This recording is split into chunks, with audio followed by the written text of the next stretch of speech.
an island at the edge of a kingdom. Prophecy, superstition, and fear. Wolves from the sea, terror from the north. A haven of solitude, a beacon for pilgrims. A place of worship, a sanctuary. But at high tide, the saints turned their backs. The attack on Lindisfarne was an atrocity. A new peril to the followers of Christ. If you think about it, they could have rung the bell all day and no help was coming. Predators, slavers, plunderers. Why would anybody not have a dragon to guard their treasure? What ruins were left behind by the first Viking raid on Lindisfarne. They didn't care that these were holy men. They didn't care that this was a peaceful place. From rubble and bones, the evidence is now emerging of a time when all of Europe was about to change. 300 years peace had reigned. Now the winds had turned. The dawn of a new age. The dawn of the Viking Age.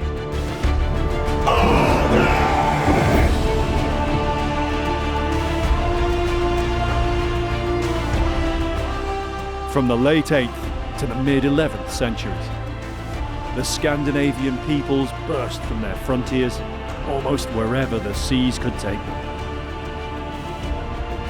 They ranged north to Greenland and the Baltic, eastwards to Russia, Constantinople and the Middle East, westwards across the Atlantic to Newfoundland. Most of all, they voyaged to Europe, to Germany, France, Ireland and Britain. They came trading and they came raiding, or Viking. For centuries they were regarded as barbaric. Their civilization was lost. Yet echoes remain down the ages of the ones called the Northmen. Through archaeology now we can explore the world of Viking life by understanding the realm of the Viking dead.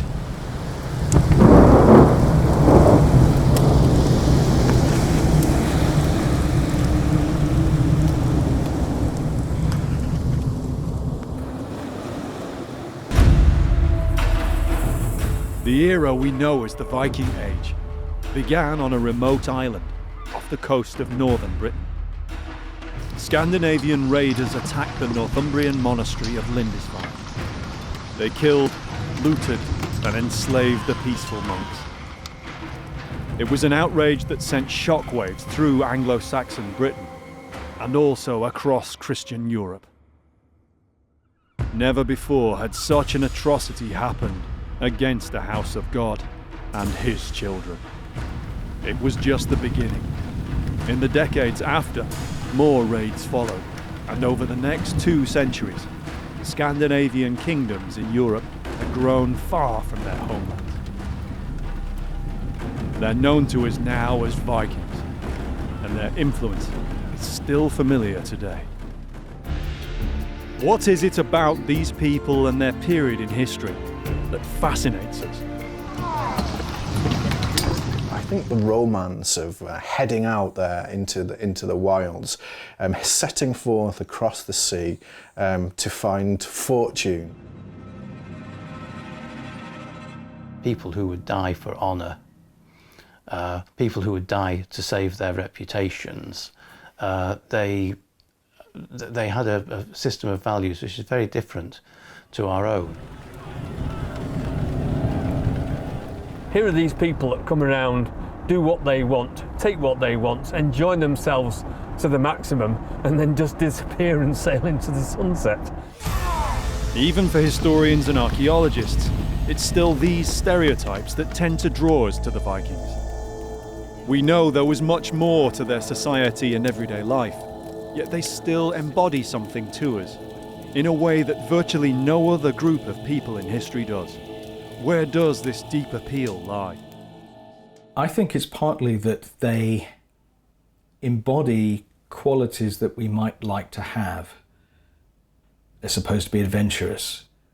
they travel a lot, they're curious, they have a great imagination. And yet also behind that is a much darker reality, something that I think ought to worry us more than it does. Their violence, their cruelty, the very grim fatalism of their world. They are like us and yet not. Not people to admire, in my view, but my goodness, they're interesting. How did this extraordinary culture come about? And what can we learn about them? Dismissed as they were for many years as mere barbarians. To find out how the Viking world began, what can we discover of that one fated day on the Northumbrian coast, when a new page in history was created, for good or bad, after the first Viking raid on Lindisfarne?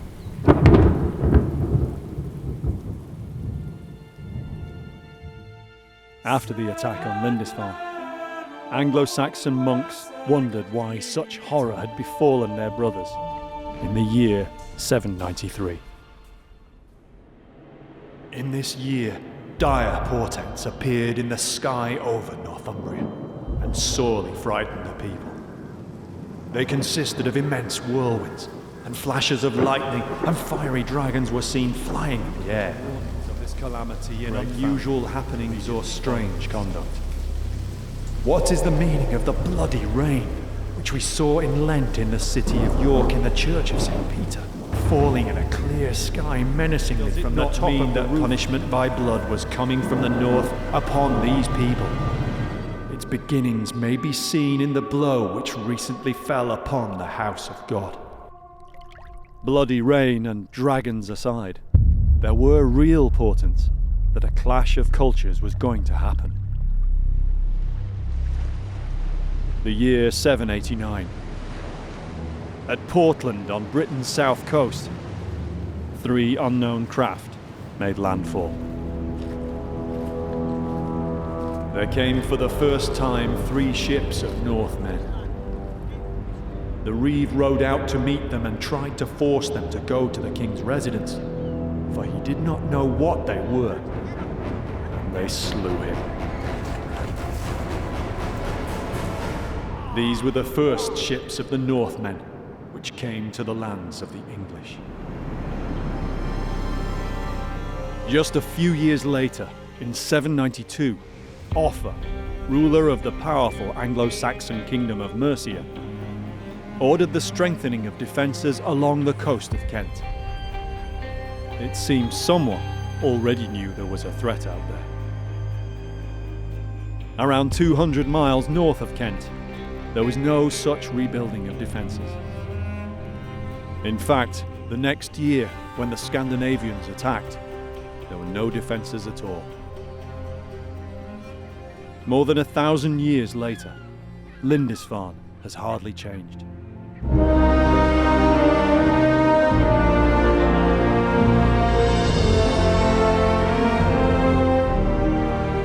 The Holy Island is on northeastern England's Northumberland coast. It's separated from the mainland by just over a mile of sandy causeway. Even today, it's only crossable at low tide. Twice a day you can cross. Twice a day, it's reachable only from the sea. Archaeologist Tim Sutherland has worked on digs across Europe, but never yet on Lindisfarne. It's an incredibly remote place, but when you get to this part of the causeway, it's just sky. There's very little around you. It's endless amounts of sea and sky. It's a stunningly beautiful place. He's excavated mass graves from later medieval battlefields, but so far not from Viking or Saxon times. He's here to discover what might remain of the people who were here at the time of that first raid, who lived and worshipped on Lindisfarne. I think the whole reason people would come here would be for isolation, because you are nearly always cut off. It's something that always sticks in your mind, is that you are right on the periphery of life out here.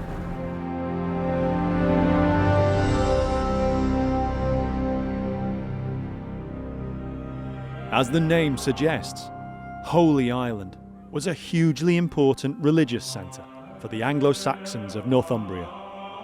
You can still see the route laid out for pilgrims to cross the causeway in later centuries. A monastery was established on the island in the year 634 by the Irish monk and later saint Aidan. Aidan had been a part of the monastic community at Iona on the western coast of Scotland. By founding his monastery on a remote part of the coast, Aidan was continuing a tradition that was already widespread in the monastic communities of Britain and Ireland. It also became a centre of learning, most notably in the form of the Lindisfarne Gospels, which were produced in the early 700s. The Gospels were so finely rendered that later generations assumed that they must have been crafted by angels. For more than 150 years, Christian monks had lived and worshipped on the island of Lindisfarne. The Holy Island may have been a monastic site, but it was far from being a closed community. It had workshops and farms which had to be supplied or had to sell their wares. Quantities of vellum, inks and pigments to produce gospels, ivory, silver and other precious metals to decorate their covers. Traders and merchants would have been frequent visitors to the isolated site. Lindisfarne was also a prestigious jewel in the Northumbrian crown. Since Aidan, many of its abbots had also been canonised as saints. The early Christian church had a weakness for silver and gold. The richness of Lindisfarne's chapel would have been famous along the coastline of Britain and beyond. Archaeologist and writer Max Adams has researched the situation in Northumbria at the time of the first Viking raid. Any monastery sitting on the east coast of Britain is a cash machine waiting to be emptied. No wonder then that Scandinavian raiders turned their heads. Vikings then didn't just appear out of nowhere at Lindisfarne. Foreign travellers and traders, including Scandinavians, would have been very familiar. They've been wrecking Britain for so long, they know where everything is, and actually now is the time to start going and cashing in on all that knowledge. We don't know why the Scandinavians began raiding, apparently all of a sudden, at the end of the 8th century. It could be that Lindisfarne was just the first major raid that we know about. And in the centuries preceding the Viking Age, questing for treasure was already a part of a storytelling culture. Treasure is guarded by dragons, can only be won by deep cunning, bravery, and any attempt to steal treasure will be met with the vengeance of a god. Unlike Scandinavian treasure, the treasures held by the monks, that treasure is not guarded by dragons, it's guarded by prematurely balding men dressed in monks' habits, not carrying swords, with no combat training at all. There certainly were no pagan dragons, nor even armed guards here. Holy Island's monks trusted only to the protection of the saints. Imagine the Scandinavian raiders' point of view. Why would anybody not have a dragon to guard their treasure? On the 8th of January, the raiding of heathen men miserably devastated God's church in Lindisfarne Island by looting and slaughter.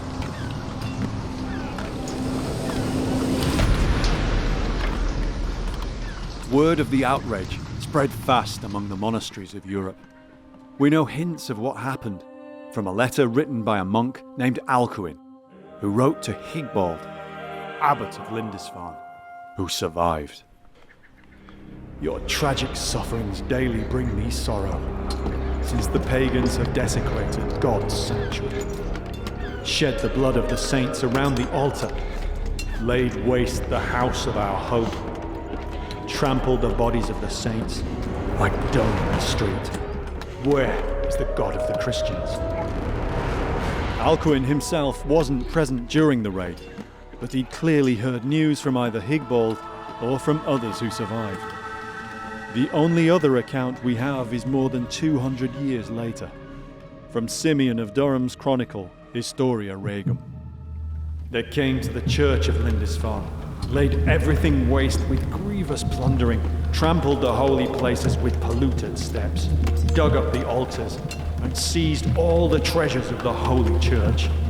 They killed some of the brothers, took some of them away in fetters.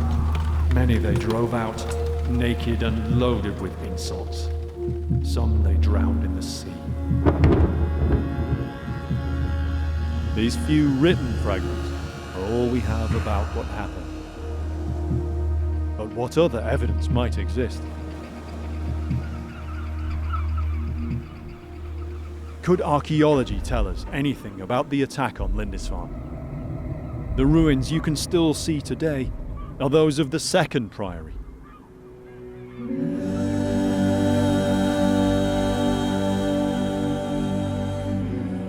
Abandoned after the Reformation in the 16th century, this building replaced the original priory that the Vikings supposedly damaged or destroyed. We don't know. Those original remains have been lost and forgotten for centuries. And now archaeologists are doing their best to find them again. As soon as you read about the Viking period, we're drawn straight into Lindisfarne. But archaeologically, this is such an undiscovered place. There are archaeological excavations in this iconic place that will really lead us into the way forward in terms of our research into the Viking period. There's nothing left on the surface now from the Anglo-Saxon priory. Yet over the years, some clues have been found. These are all that remain of the lives of people who lived a millennium ago. Grave markers of the Anglo-Saxon people, perhaps even some of the monks, who lived here around the time the Vikings came. But there's one stone that's different. It was found in the early 20th century, and it seems to carry an echo of the terrible events at Lindisfarne in 793. It seems to depict Viking warriors, clad in armour, carrying axes and swords, and it became known as the Doomsday Stone. You see these warriors with their axes. It's so easy to interpret that as the Viking raid on Lindisfarne. But you can't carbon date stone, and the context of its finding is lost, so it's not known if it's from the time of the raid. It could be earlier or later. In 2017, an archaeological project set out to investigate Lindisfarne's lost religious buildings. Enclosing the seaward side of the monastic site is a natural embankment of whin rock called the Heugh. It's like a protective arm around Lindisfarne's little harbour. The whole area is now a nature reserve. The Heugh that we're sitting on top it's always been really important from a safety point of view as a defensive point on the island, but the whole of this rocky outcrop is important archaeologically. Archaeologists have always suspected there were buildings on the Heugh. But what could they have been? We've always thought there was buildings on the Heugh. In fact, it's dotted with structure-like features that have come up in geophysics that have been done over the years. So already speculation that it's a church building. So this was a sort of evaluation to establish the size, possible function and features, and hopefully date. The dig was brought about by a trust that was formed to protect Lindisfarne, its heritage and natural environment. Many of its staff are local volunteers. It's a fantastic community project. You know, I think we've got volunteers from the wider community from all over Northumberland and southern Scotland, right as far as Newcastle and beyond, and up towards Edinburgh. Some of these volunteers have dug with us for years. They're fantastic. They're extremely knowledgeable. They call us the professionals, but they know as much as us in many respects, and especially finding something like this, which is brand new to everyone, that there are very few experts in this sort of period. The dig has revealed a building that had very solid foundations.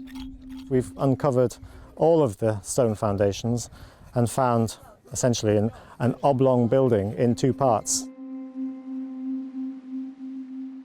We've certainly got a doorway at the west end, which is off-centre to the north, and we've got a doorway right at the west end of the south side of the building, and another possible doorway in the sort of middle of the north part of the nave. And regarding windows, very little, but we've got a few very, very crudely dressed window heads and sills that came mostly from the east part of the building. It does seem very much like a chapel or small church. At each stage of the dig, they try to understand visually the structure that they're excavating. I'm producing illustrations that show the site as it may have appeared at the time. So I have to change the perspectives, maybe make it a bit more dramatic for kind of artistic purposes, include the hills when you may or may not be able to see them from that view, but they are there and they would be seen by somebody who's approaching from the sea. A small, thick-walled building with a separate room, perhaps a sanctuary. It could be a church or chapel. The original priory might have had one or even several chapels around the monastic enclosure. Could this building have been here at the time of the Viking raid? It may be the site of the very earliest church on Lindisfarne, but they could have been built any time throughout the later 7th century into the 8th, 9th or even early 10th centuries. I think all of those dates are feasible. Lindisfarne's founder, St Aidan, came here at the behest of the Northumbrian king Oswald, whose seat of power was just across the water at Bamburgh. St Cuthbert continued his work here in the decades before the Vikings came.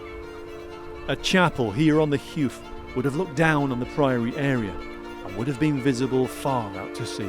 A clue that supports this idea comes from analysis of the type of stone that was used. Certainly the initial look at the stones that we've got here, there seem to be two different types of stone, one which has been used for the foundation and a different type of stone which is not as hard as the foundation stones, which is more fissile, but it's also this really rather bright whitish grey colour. It would make the church stand out on the horizon. And in combination with the fact that we're on top of a Heugh here of whinstone, and the combination of the two of those would give it an interesting stature. Faced with pale sandstone, the walls of the chapel might have shone with the morning sun. The priory buildings would have been hidden by the Heugh, but high on top, the chapel would certainly have been visible from Bamburgh. Over the decades, Cuthbert and the later monks built Lindisfarne into that very renowned religious centre, which eventually became the object of Scandinavian envy. When we think of the term monk, we potentially have a certain view in our mind, but what did they really do? What were these people, how were they living? Especially in this early Christian period in Britain. Just off the Lindisfarne shore is St Cuthbert's Island. It's one of the places he lived to seek seclusion, even here. It's said that his dwelling had walls so high that all he could see was the sky. Chris Monk is an expert in Anglo-Saxon Christian religion. Yeah, I think when you just walking over here today, when we saw some people walking barefoot across the stones and obviously this place even today inspires people on some form of pilgrimage, whatever the motive is behind doing that. Even probably people that aren't particularly religious feel an affinity with a place like this.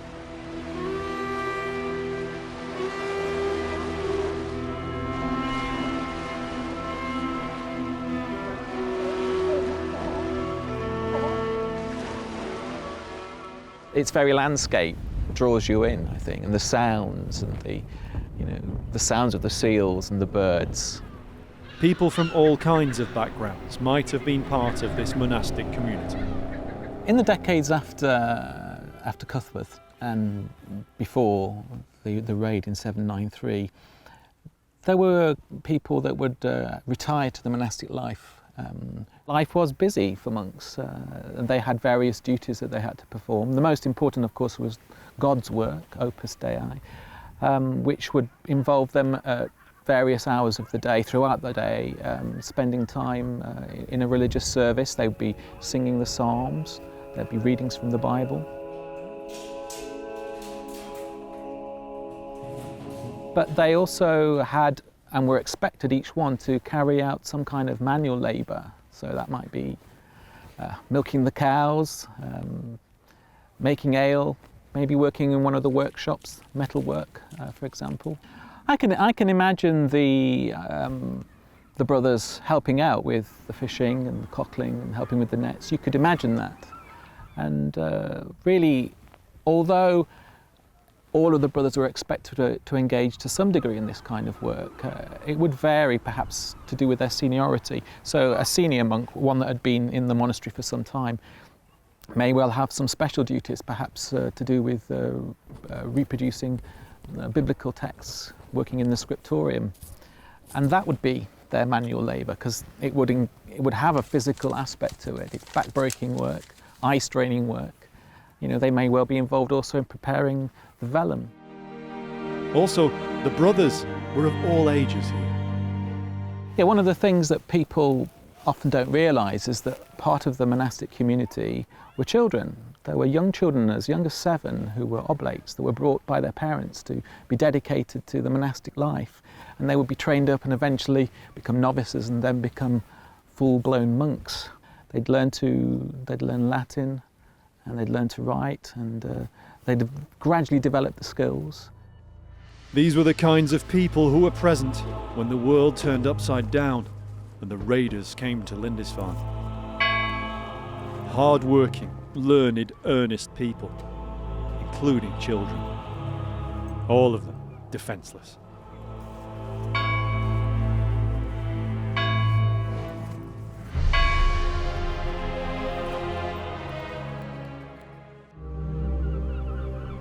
Another archaeological project hopes to explore where some of these people might still lie, right here.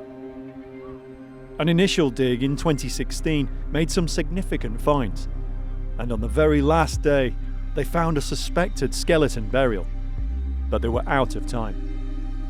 Now in 2017, they're hoping to reopen this trench and fully explore the burial. What was good about the site here, obviously, is that they were finding skeletal remains, and in theory, these could be some of the earliest skeletons ever found on Lindisfarne. Trying to find evidence of the archaeology of the Viking period is very rare, and they might have come across it in abundance here. What they're really after is the evidence of the raids in that Viking period, and that would be exceedingly rare. The project is a joint venture with a long-term aim on the island. Dig Ventures is on site here at Lindisfarne with Durham University on year 2 of a 5-year project looking for the very early medieval monastery that would have been established here by St. Aidan. And this year, there's a new digger on hand to help with the excavations.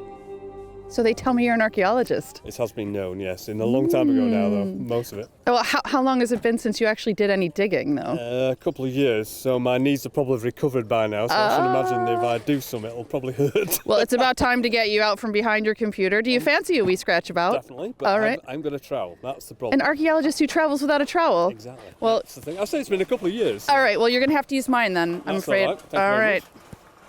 Right, this is it? Well, it's not going to get lost, is it? No, well, you know, that's why I did it, because people keep stealing my trowel, and you know. I've had that problem in the past, so that's a very good way of making sure nobody steals your trowel. All right, well, we've got just the spot for you. Excellent. Straight down. Excellent. After you. Cheers. So your mission, should you choose to accept it, is to help everybody here sort of picking off the rubble that we know is overlying the earlier phase. Yep. We basically know that we've got 2 phases here. And this later phase, is it a building? Are they graves? We're not really too sure. But they're potentially burials under here? Oh, yes, we believe so. And there's lots of human bone around. Lots of human bone. The team have their own unique approach to archaeology, both in the field and in how the information is disseminated around the world. Our team is a little bit different than most archaeology teams you'll see out there, and we do community archaeology in that we work with members of the public. We use crowdfunding and crowdsourcing and digital technology to just increase the range of opportunities for people to participate in archaeological research. The reason why we do things so differently here at Dig Ventures is because we're crowd-funded. And that means that about half of the people who support the dig don't ever come to site. They're based all over the world, some in the UK, many in the US, but all over Europe and even Australia.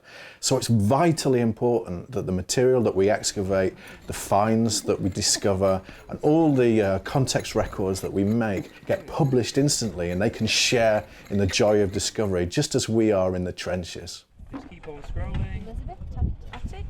Cool. We've seen many of the team recording out there using their smartphones or iPads of the skeletal remains that they're discovering. Well, just as soon as that material is recorded on the iPad, whether photos are taken on there or whether they've written little notes in there, well, that goes straight onto a dedicated website on our main website, a Lindisfarne microsite. It's called Digital Dig Team. And in that you'll be able to see how those artifacts relate to other things that have been found. And it means that we can also make 3D models as well, so that people can see exactly what it is that we've got, almost as though they were holding it in their own hands.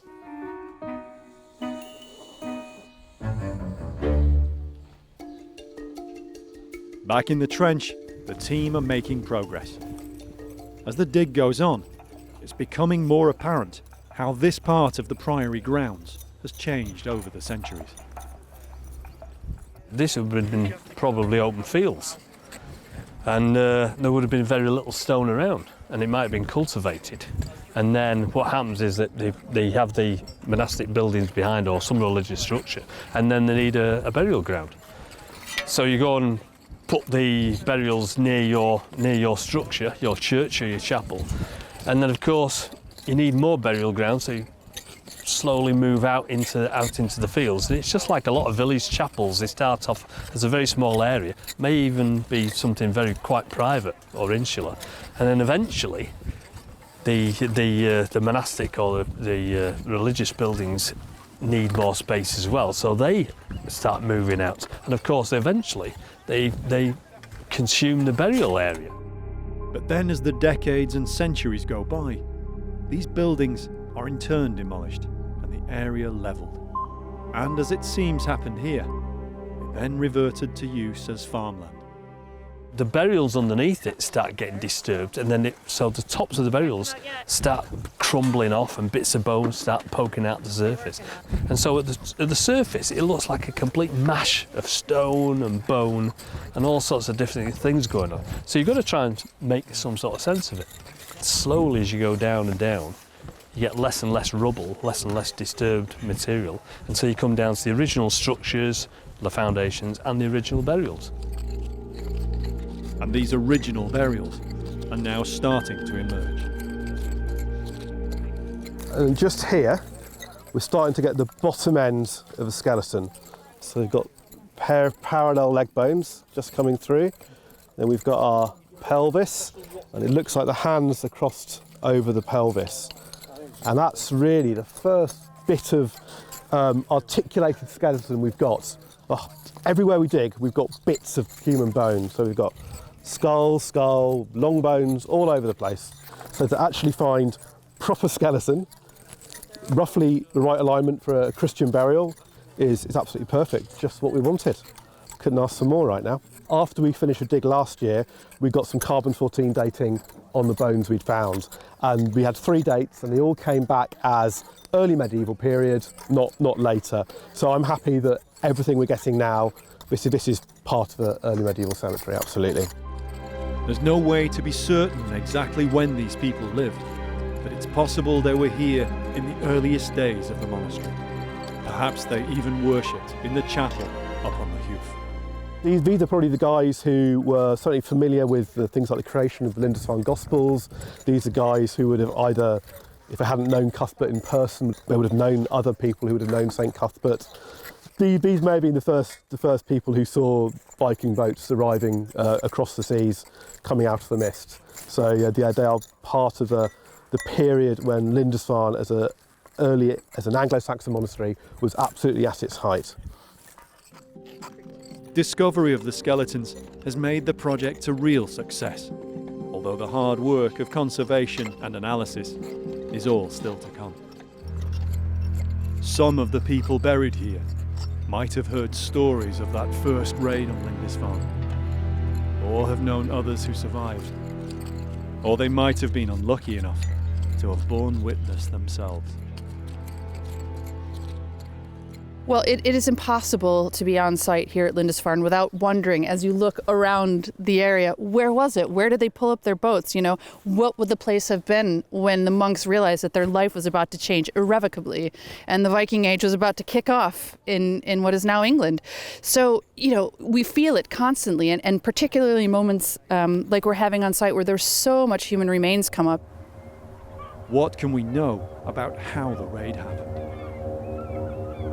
The raiders must have come at high tide, when they could get their boats right up to the island, and when the island was cut off from help, even from the major Northumbrian fortress at Bamburgh, just 4 miles away across the bay.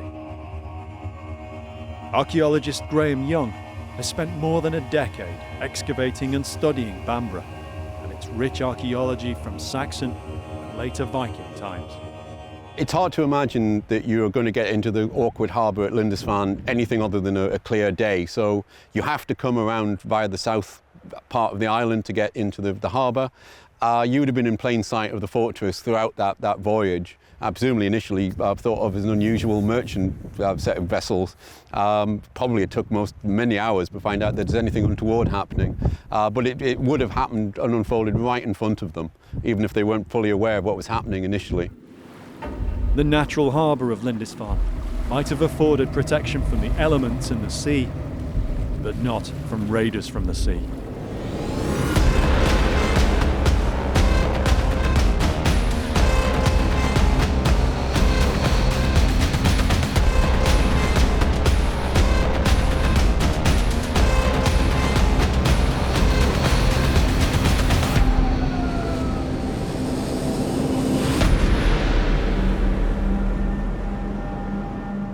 You can really see how much the landscape has changed around here. Down there we've got the old harbour area and the raised beach, and up here we've got the elevated piece of ground which has obviously been added to over the years until we've got this nice plateau on which everything's been built.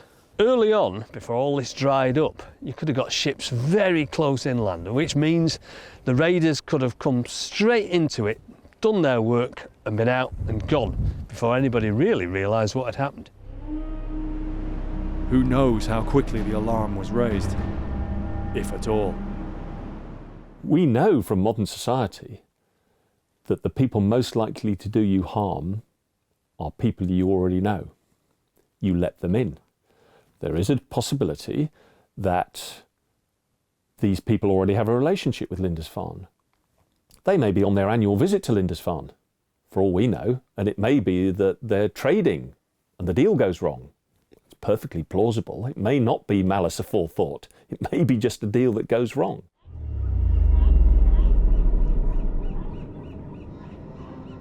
I think we must allow for all sorts of scenarios that morning or whenever it is that they row up through the mist and row themselves into Lindisfarne harbour.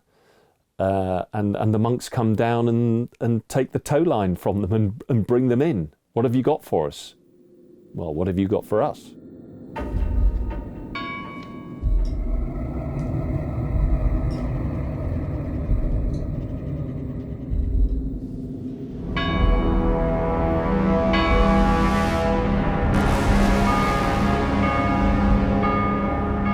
Once you start ringing the bell, no help is coming.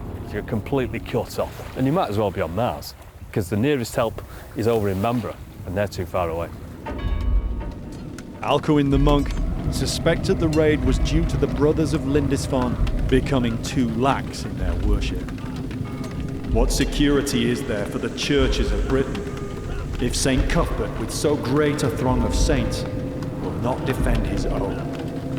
Either this is the beginning of greater grief, or the sins of those who live there have brought it upon themselves. With his deeply Christian mindset, Alcuin saw the raid as God's wrath visited on his own people by the heathen Vikings. The heathens themselves, though, probably had a more pragmatic outlook. I don't think the Vikings think like that at all. It's easy money.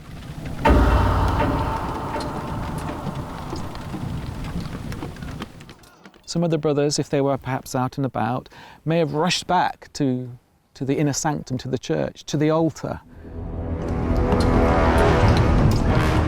to either protect what was there or to get protection for themselves as well. We know from what Alcuin writes that blood was shed around the altar.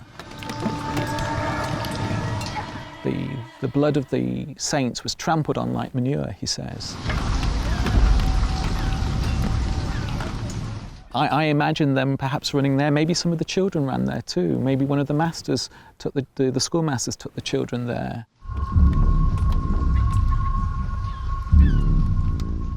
I think perhaps some of the individual monks might have their past history, their involvement in the world might have made them want to take up arms, as it were. Some of them may well have wielded a sword in the past. But monks are not meant to do that. They're meant to love their enemies. It's known from the accounts that when the Vikings came, they took away some of the people here, either for ransom or for sale as slaves. Very likely, among the most lucrative of these captives were the children. I think it must have been particularly terrifying for those young boys. I mean, Alcuin in his letter refers to young boys being taken captive that day, taken prisoner. When you think about it, the attack on Lindisfarne was an atrocity.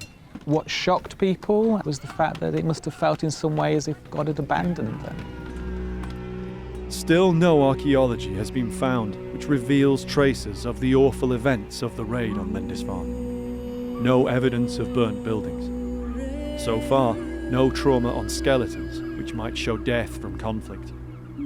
Only the written evidence of the monks betrays the deep scars that were inflicted by the outrage. I'm here standing in that place where that happened, where those the sound of the sword going through somebody's body, or the smell of blood and guts, and the screams of children as they were carried off back to the boats. You probably wouldn't hear the sound of the seals anymore, would you? Or the curlews. You'd be the sounds of children, terrified screams. They're just not knowing what their future holds.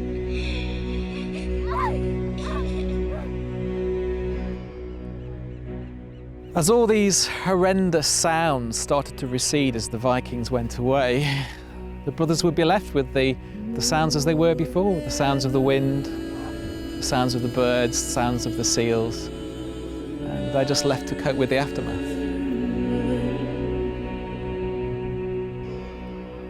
No one will ever know the fate of all those who were taken, nor how many died.